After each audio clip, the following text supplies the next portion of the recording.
Waqt żjara f'dar Emmaus, Joseph Muscat qal li l-Partit Laburista fil-jiem li ġejjin se jkun jagħti ħabbar inċentivi għal għaqdiet mhux governattivi. Fl-istess ħin żied li jinsab perswas li l-amministrazzjonijiet preżenti kif ukoll futuri se jkomplu jagħtu l-għajnuna tagħhom għal proġetti bħal dawk li tmexxi dar Emmaus b'risq il-vittmi tal-vjolenza domestika. Iċ-ċermen tal-Fondazzjoni Kennu Tama, Monsinjur Giovella Gawci u d-Direttur Michael Xwiereb spjegaw li l-għan ta' din id-dar hija li tagħti t-tama li l-futur jista' jkun aħjar. Nevitaw l-umiljazzjoni milli dak li jkun jispiċċa fit-treq.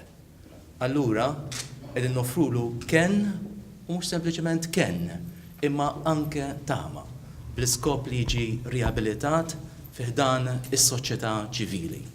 Dar Emmaus se tkompli tiġi żviluppata biex toffri ken mhux biss lill-vittmi, iżda anke l-tfal tagħhom biex dawn jibqgħu jgħixu maġ-ġenitur tagħhom. Waqt li ringrazzjaw lill-President tar-Repubblika u lill-Community Chest Fund tal-għajnuna, id-diriġenti ta' Dar Emmaus spjegaw li mingħajr l-għajnuna tal-Istat huma ma jkunux jistgħu joffru s-servizz tagħhom.